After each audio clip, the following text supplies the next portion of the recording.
All right, so today we're here with audiologist Sarah Assouline at ENT Specialty Group to talk about presbycusis, also called age-related hearing loss. Let's get started. So, first up, what exactly is presbycusis? So it's a hearing loss that is caused by age. It will affect probably everyone. With age, we tend to lose high frequencies first and then the lower frequencies. So high frequency would be like a bird, a baby that cries. Low frequency could be like an airplane. So those sounds would be easier to hear. Why does this type of hearing loss happen? So basically in our inner ear, we have a cochlea. It looks like a snail. In the cochlea, there's hair cells. And if we had to undo the cochlea, we find at the beginning of it, the hair cells correspond to high frequency. So that's why we lose our high frequencies first. How is presbycusis different from other kinds of hearing loss? So it's basically the most common kind of hearing loss that we see day to day. Like I said before, it comes from the inner ear. It's possible that we have hearing loss that comes from the middle ear or a mix of middle and inner ear causes. How can this type of hearing loss be prevented?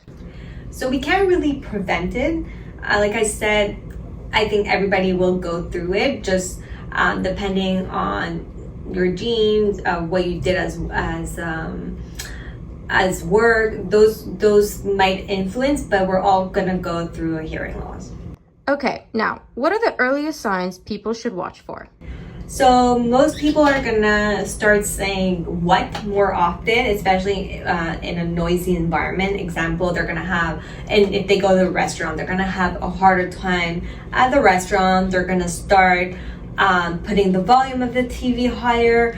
They're gonna make people repeat on the phone. So that's usually the first signs that we see. Does it only affect older people? So fun fact, hearing loss starts as early as in your 20s, but we really see a deterioration of the hearing loss probably around 50, 60 years old, but also depending on if you have other like risk factor. If you worked in a noisy environment, your hearing loss would probably deteriorate early on. How do you diagnose it?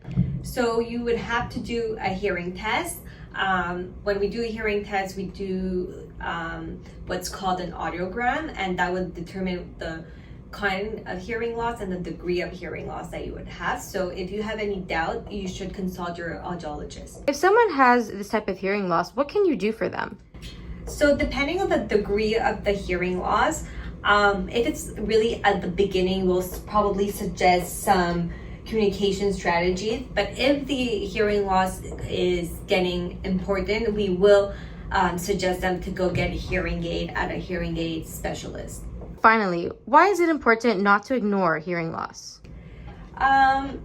It's important to take care of your hearing just because it could create some, by not hearing, you're going to start to isolate yourself, and the fact that you're isolating yourself can cause some depression. There's also some studies that are tending to say that it can start early dementia. So it's important to take care of your hearing health. And it's also for the people around you. They want to communicate with you, and the earlier you put the earlier you take care of your hearing loss, the better it is for you and your surroundings. Perfect. Thank you so much. My pleasure.